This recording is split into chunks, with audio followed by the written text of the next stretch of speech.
Welcome to the session on data communication, module 5, chapter number 14. In this particular session we will try to cover Ethernet protocol, that is IEEE project 802 Ethernet evolution, and the standard Ethernet with its characters, addressing efficiency of the standard Ethernet.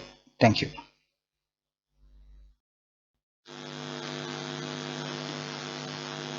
So in this particular module 5 of data communication, we will talk more about wired and wireless LAN as well as cellular network.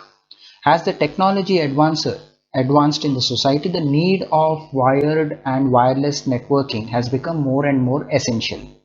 Each of these type of networking has their advantage and disadvantage according to security.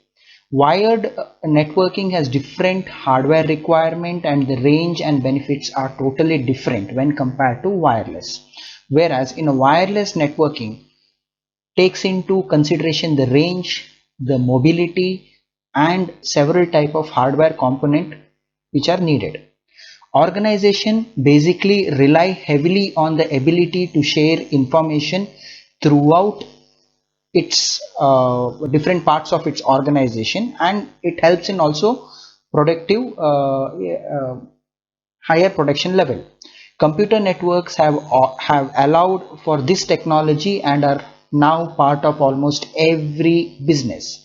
An organization has two options when it comes to setting up a network. They can use completely wired network, which uses networking cable to connect computers, or they can use wireless networks which uses radio frequency to connect to the computers. Wireless network has allowed the organization to become more mobile. Therefore, organizations are now trying to use a combination of both wired as well as wireless networks. Let's start with wired LAN or wired network. Wired network, also called as Ethernet networks, are most common type of local area network, which is also called as LAN technology. A wired network is simply a collection of two or more computers, printers, and other devices linked by Ethernet cable. Ethernet is the fastest wide network protocol with the connection speed starting from 10 Mbps, or we can also call it as 10 megabits per second, to 100 or more Mbps. Wired network can also be used as a part of other wired or wireless network. To connect a computer or any devices to a network with an Ethernet cable, the computer must have an Ethernet adapter. The Ethernet adapter can be internal or external in nature, and they use different topologies which we have already discussed in the module, network topologies which we have already discussed in the module 1. In 1985, to standardize these networking concepts, the Computer Society of IEEE started a project called as Project 802. What is this Project 802? Project 802 defines the network standard for physical components of networks that are accounted for the physical and data link layer of an OSI reference model. The 802 specification set standards for network interface card, which is also called as NIC, wide area network, which is also called as WAN components, and component used to create twisted pair and coaxial cable. There are different categories under 802. The LAN standard defined by 802 committee are classified into 16 categories that can be identified by their 802 number, like 802.1 is set networking standard related to networking management. We have 802.2 defined for data link layer, and we have 802.3 defines for MAC layer, and so on. So in the future slides, we will try to understand different concepts based on the same.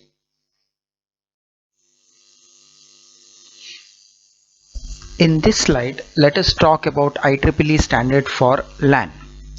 The data link layer that provides the physical transmission of data and handles error notification, new network topologies and flow control.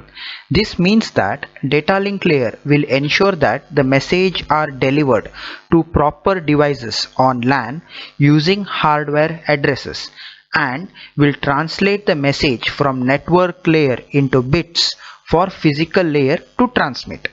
The figure shows the data link layer with the Ethernet and IEEE specification.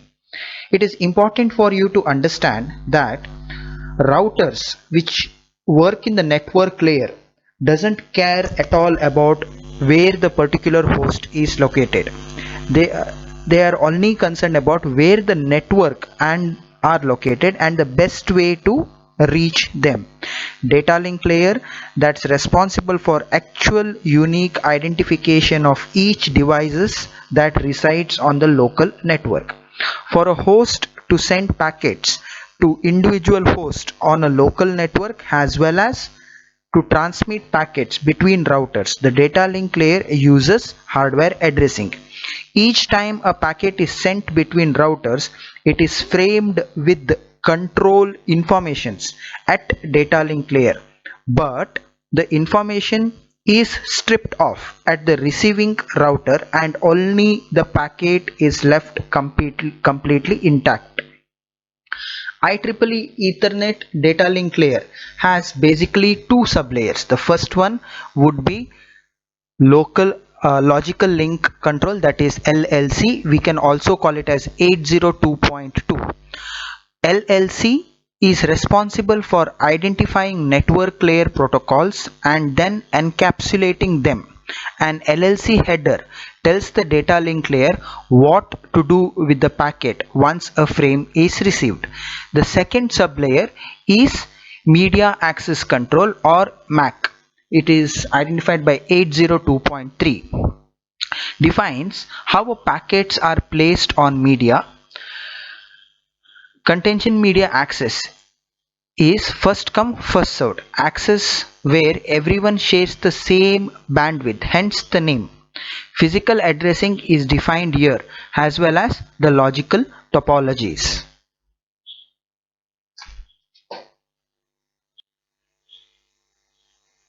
The switches and bridges the switches and bridges which we had spoken earlier works at the data link layer and filters the network using MAC address. Ethernet LAN was developed in 1970s, and the original Ethernet was created in 1976 by Xerox. We will, in this particular slide, the next coming slides, we will discuss about different standards or evolution of Ethernet. So Ethernet evolution. A standard Ethernet network can transmit data rate up to 10 megabytes per second, that is 10 Mbps, and other LAN types includes token ring, fast Ethernet, gigabyte Ethernet, and 10 gigabyte Ethernet. We also have fiber distributed data interface, that is FDDI, and asynchronous transfer mode, that is ATM, in this particular evolution. So, an baseband LAN specification created by Xerox Corporation and then improved through joint efforts by Xerox and Digital Equipment Corporation as well as Intel. It is similar to that of IEEE 802.3 series standard. It is nothing but Ethernet. In this particular slide, let us try to understand the Ethernet framework. Data link layer is responsible for combining bits into bytes and bytes into frame. Frames are used at data link layer to encapsulate packets handed down from network layer for transmission on types of different media access. The function of Ethernet station is to pass data frames between each other using a group of bits known as MAC frame format. This provides error detection from a cyclic redundance check, that is nothing but CRC. Try to understand, it is error detection and not error correction. So let us understand the different sectors or of the Ethernet framework. Preamble. An alternate between 1 and 0 pattern provides a 5 megahertz of clock at the start of each packet, which follows the receiving device to lock time on incoming bit stream. So the preamble is of 7 bytes, and the next one we are talking about start frame delimiter, also called as SFD, is of 1 byte. This field, which 1 byte is divided into 10101011, and it intimates the beginning of the frame. The preamble, the SFD is 1 octet as we discussed, where the last pairs of 1 allows the receiver to come into alternating. The SFD field is also added at the physical layer. The next field is the destination address. This transmits a 48-bit value using least significant bit, that is LSB. The destination address is used by receiving station to determine whether an incoming packet is addressed to a particular node. The destination address can be an individual address or a broadcast or multicast MAC address. The fourth field again is of a 6 bytes. It is nothing but the source address. A source address is a 48-bit MAC address used to identify the transmitting device and is used at LSB first. Broadcast and multicast address formats are illegal in this source addresses. The fifth field, that is nothing but type length, or we can also call it as type. 802.3 uses the length field, but the Ethernet frame uses the type field to identify the network layer protocol. 802.3 cannot identify the upper layer protocol and must be used with a proper LANing. For example, IPX. The next size is nothing of data. This is a packet sent down to data link layer from network layer. The size can vary from 64 to 1500 bytes. And the last one, as we have already discussed, is nothing but frame checksum. We also call it as CRC.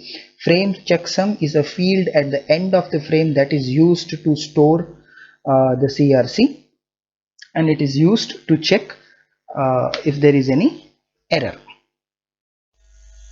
An Ethernet frame must be at least 64 bytes for collision detection to work and can be maximum of 1518 bytes. The packet starts with a preamble that controls the synchronization between the sender and the receiver, followed by SFD, that is nothing but start frame delimiter. It can also have a minimum payload length of 46 bits and a maximum payload length of 1500 bits, and it will be rounded up by adding padding as required. This figure or these digits explains you how an Ethernet address looks like. An Ethernet hardware address is your Ethernet card unique identity. It is a 6-byte hexadecimal number represented with 12 digits. Each digit must be a number between 0 to 9 or a letter between A to F, as shown in the figure. It was permanently assigned and burnt to the card electronically with when the manufacturer had prepared it. An Ethernet card transmits its address with each packet of data. So in short, it acts as a signature or a fingerprint of your computer. It may be referred as a hardware address, Ethernet address. It can also be called as a node ID, adapter address, or medium access control address. That is nothing but MAC. In this slide, let us try to understand different what is casting and different type of casting. The cast term signifies data.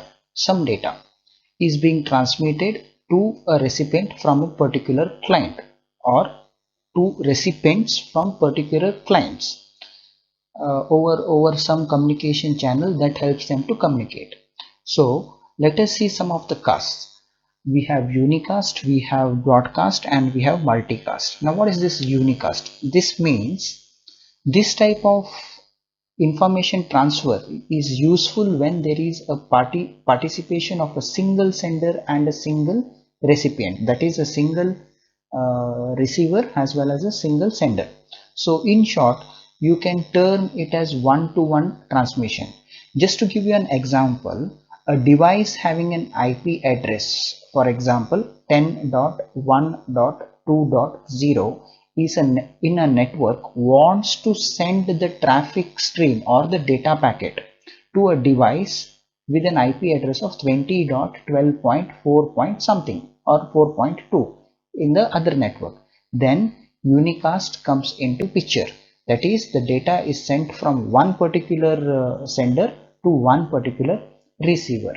The next concept we will talk is about broadcast. That is one to all. Thus, there is a single sender and there are multiple receivers. So broadcast is widely classified into two types. That is limited broadcasting, that is within the boundary of your network, and one more is direct broadcasting, which is to broadcasting even to other networks. So the direct broadcasting, we will have direct broadcast address.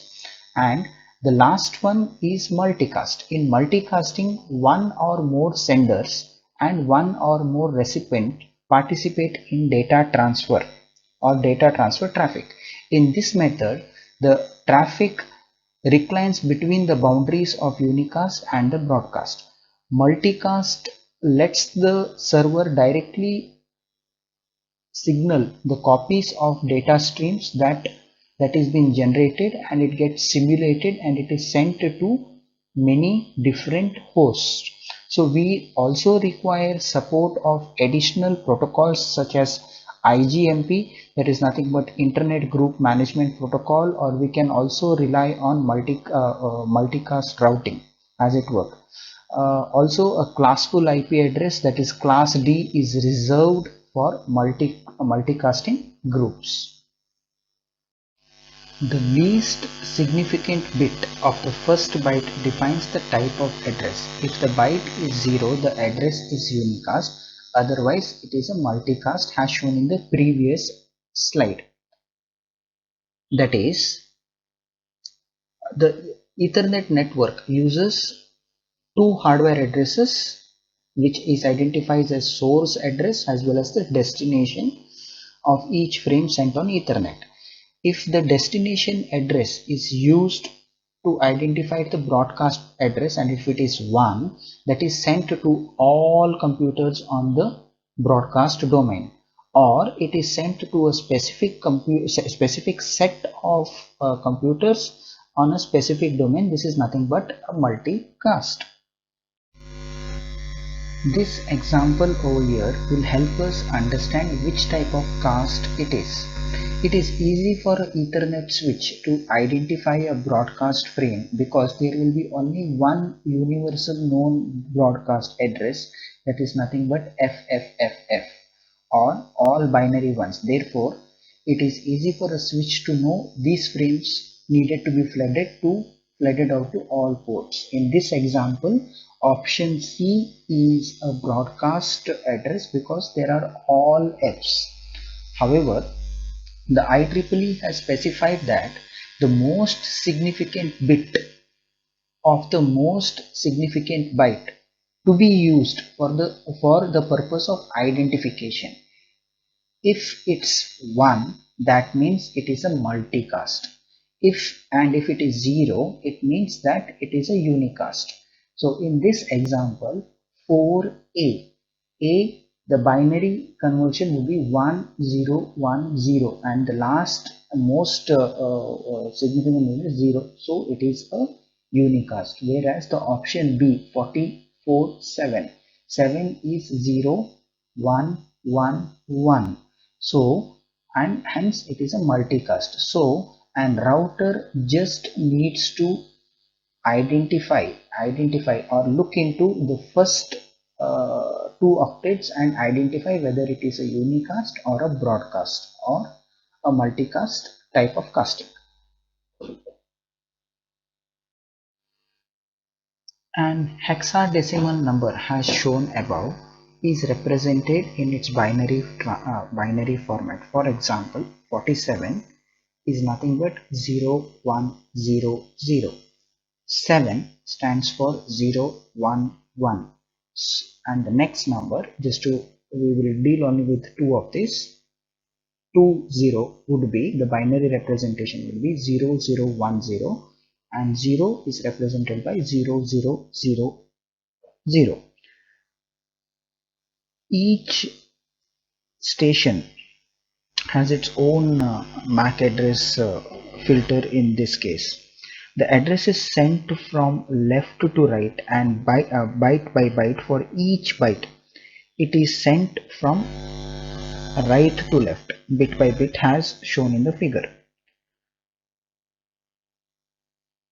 The transmission is left to right for each byte, and the least significant bit is sent first. For example, in this case, 111000010, it is sent in a reverse order, that is from right to left, and this means that the bit that defines an address, whether it is a unicast, whether it is a broadcast, or whether it is a multicast, can be identified by, in this example.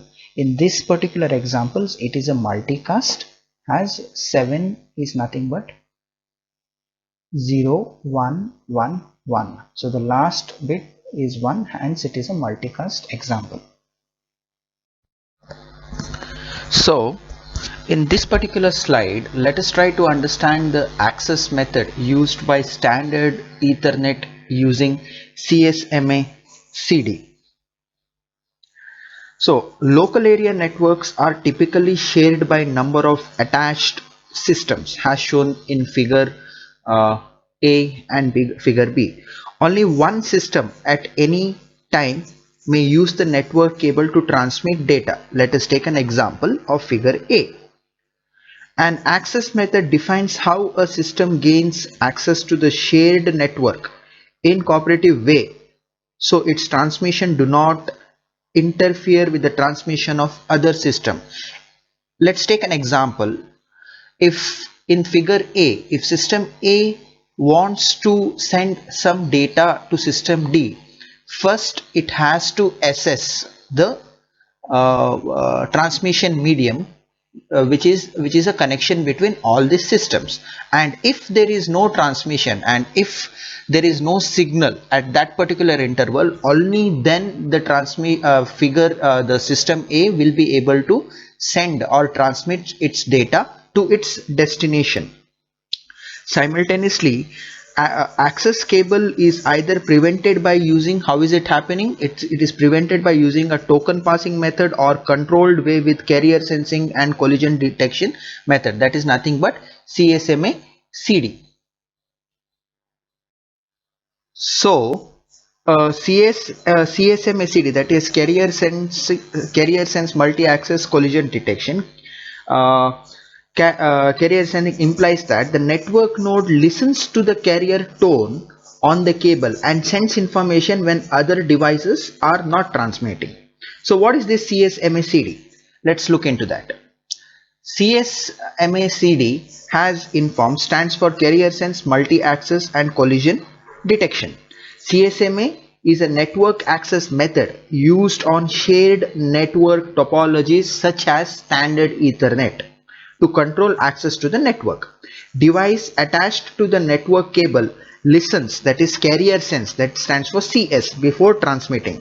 If the channel is in use, the device will wait before transmitting. In this case, if there is some data transmitted on the channel, then the device A will wait before it is transmitting. Multi-access, that is MA. MA indicates that many devices can connect and share the same network. All devices have equal access to use the network when it is clear. Even though the device attempts to sense whether the network is in use, there is a good chance that two stations will attempt to access it at the same time. On a large network, the transmission time between one end of the cable and another is enough, it is huge enough that one station may access, and the cable, even though has already just accessed it. So there are two methods of avoiding so-called collision. So we will discuss only about what is CSMA CD as per your textbook. So what is CD? We have already discussed what is CSMA, carrier sense and multi-detections and multi-access, sorry. And what is CD? CD stands for collision detections. Collision detection defines what happens when two devices sense a clear channel, then attempt to transmit at the same time. They will try to transmit the data at the same time. A collision will occur and both the devices will stop transmitting, wait for a random amount of time, and then retransmit. This technique used to access the 802.3 Ethernet network channel. This method handles collision as and when they occur.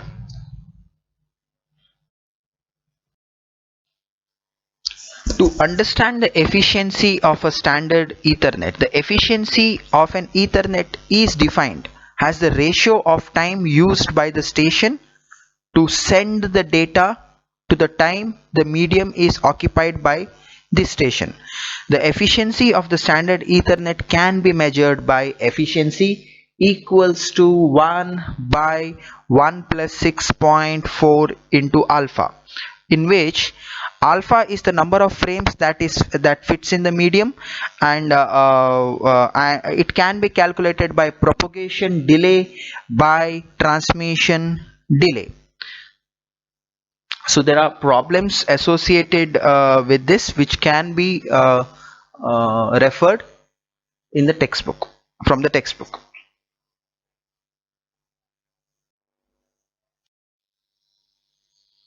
This slides gives an explanation about categories of standard Ethernet and its implementation. The standard Ethernet defines several implementations, but only 4 of them have become popular during 1980s.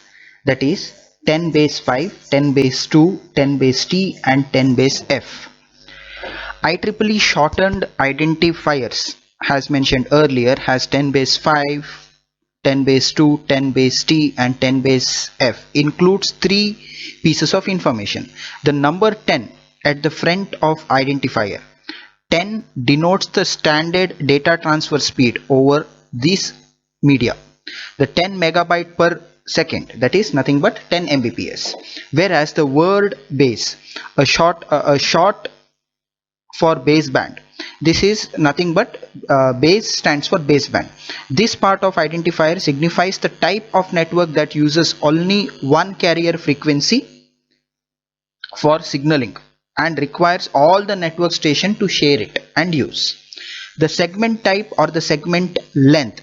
This part of identifier can be a digit or a number. For example, 5 or 2, same way, and alphabet such as T and F. Digit. Digit is nothing but the shortened how long the cable segment may be before attenuation sets. For example, 10 base 5 segment can be more than 500 meters long, whereas a letter is a physical letter identify a specific physical type of the cable, such as 10 base T stands for twisted pair. We will have a detailed explanation of each of these categories in future slides. Now 10 base 5 uses a bus topology and it is a thick coaxial cable, whereas 10 base 2 again is a bus topology and a thin coaxial cable. And for 10 base T and F we use star topology, and for T it is a UTP, whereas F stands for fiber. So let us discuss about encoding and decoding which happens in this standard Ethernet. All the standard implementation uses digital signal that is of a baseband 10 Mbps. At the sender, the data are converted into digital signal using Manchester scheme, and at the receiver signal is interpreted as has Manchesters and decoded into data. So just to give a briefer on what is this Manchester's encoding in computer network, Manchester's encoding is a synchronous clock encoding technique used by physical layer of an OSI model to encode the clock as well as the data of a synchronous bit stream. 10 base 5 is nearly identical to 10 base 2, except that it uses different type of cabling and media connector. 10 base 5 is known as a thicknet because it uses RJ8 coaxial cable, or as per your diagram, a thick coaxial cable. It requires an external transceiver to attach the network interface card on each device as shown in the figure, which can be maximum of 50 meters. The transceiver is a device that translates the workstation digital signal received from the workstation to baseband cabling format. Only 10 base 5 thicknet network interface uses external transceiver. In a 10 base 5 configuration, the interface card or the network interface card attaches the external transceiver using a AUI connector. So 10 base 5, the following rules apply. The first 5 4 3 rules applies to thicknet just as in a thinnet. In addition to the minimum cable distance between the between two transceivers can be maximum of 2.5 meters, the minimum of 2.5 meters, and the maximum network distance can be segment length can be of 500 meters. That is the reason 10 base 5 gets that name or the digit 5 attached to it. Maximum of 100 devices can be used in the network segment of 10 base 5. Now, as discussed in the earlier slide, 10 base 2 implementation, it is same as 10 base 5, but in 10 base 2 the supported medium is nothing but a thin coaxial, that is RJ58, and the maximum segment is up to 185 meters, unlike that of a 10 base 5 which is 500. The transfer speed remains the same as in 10 base 5, that is 10 Mbps, and the topology used over here is a bus topology.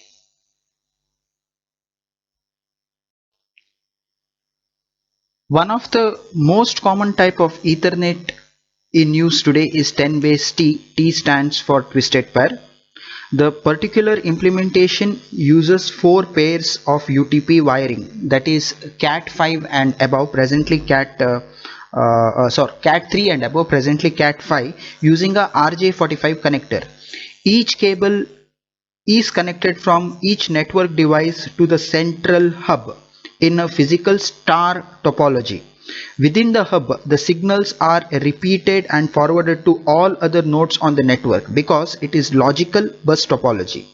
Older network interface cards are configured with jumper to set the address and interrupt.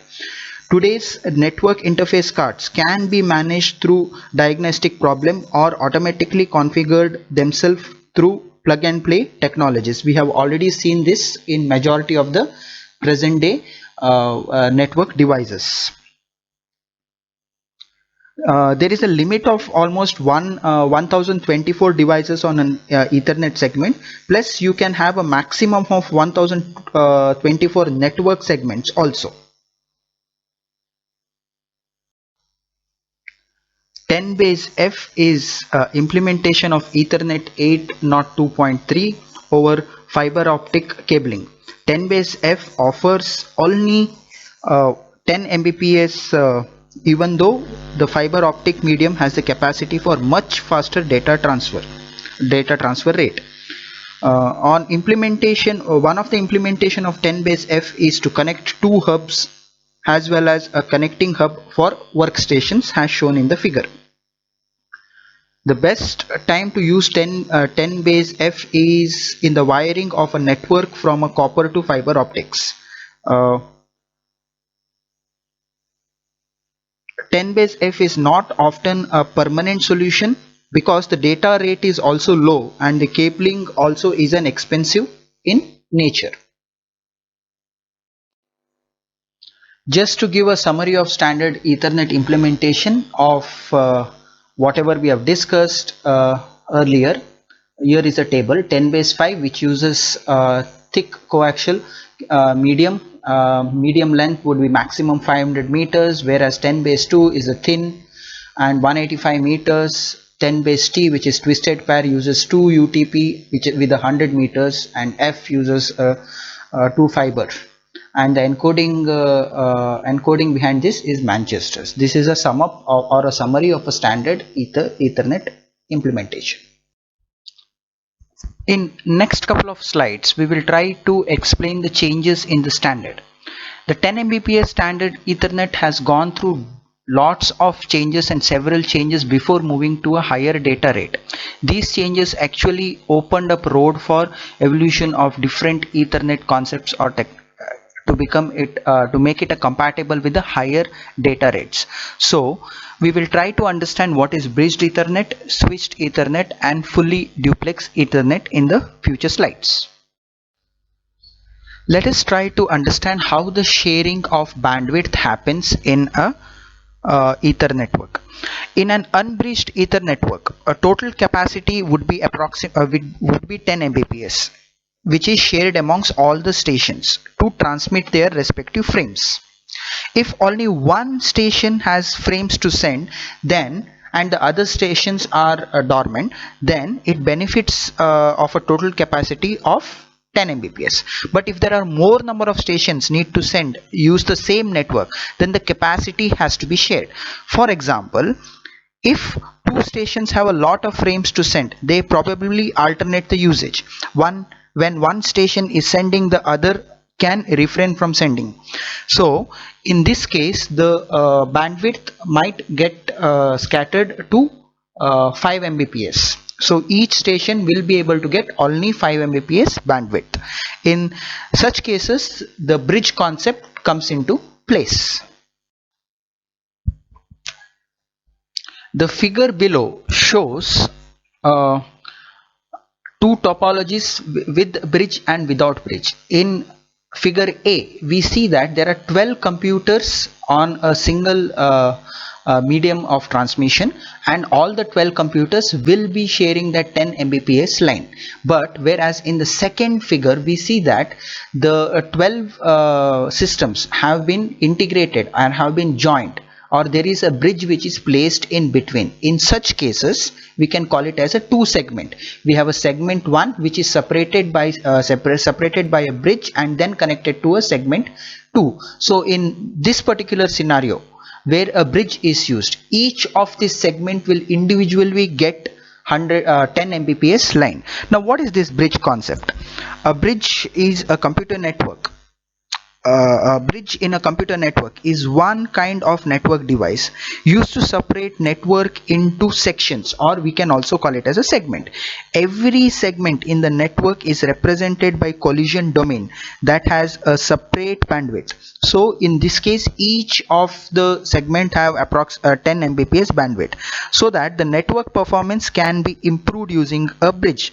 In OSI model, a bridge works at layer 2, namely data link layer.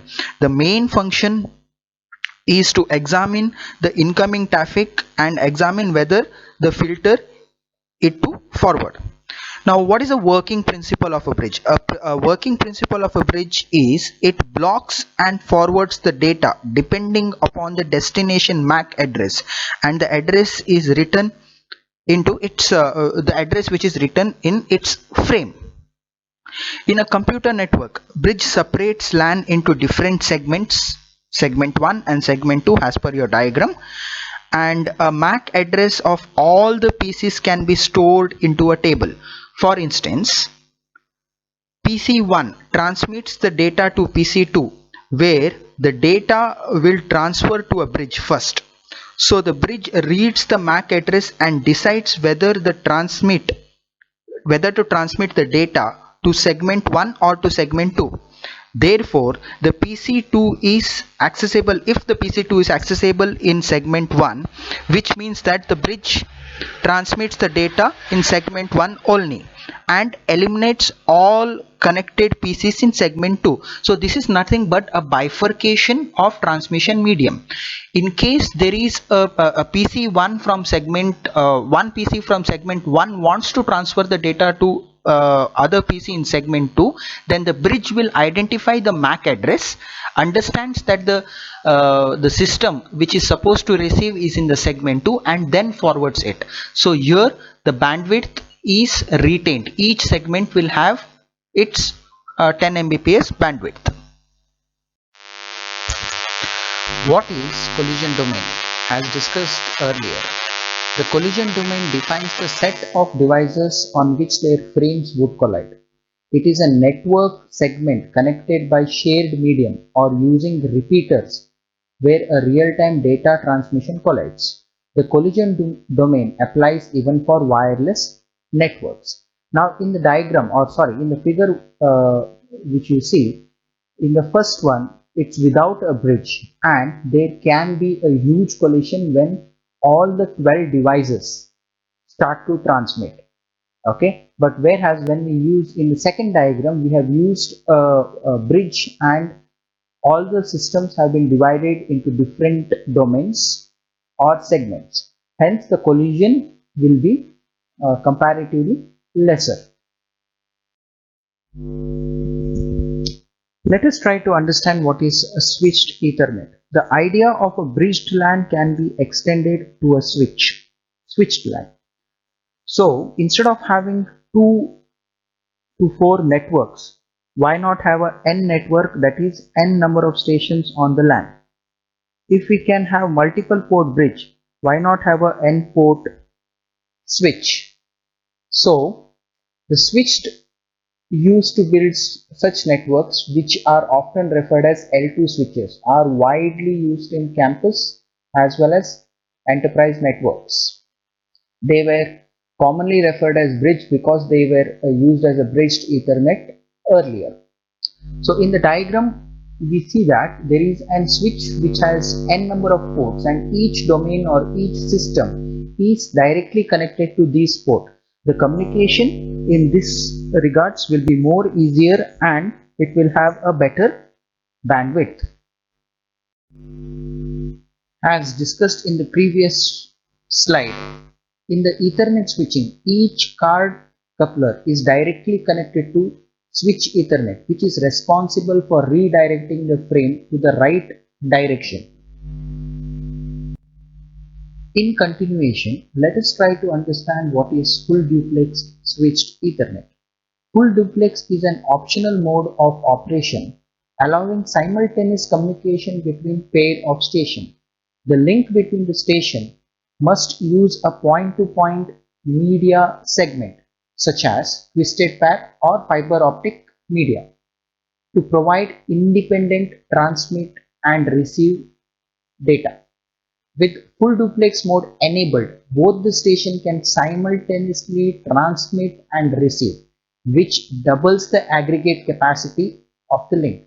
Just to give you an example, a half duplex fast Ethernet twisted pair segment provides a maximum of 100 Mbps of bandwidth, whereas when we are using it in a full duplex mode, the segment can provide a total bandwidth of approximately 200 Mbps.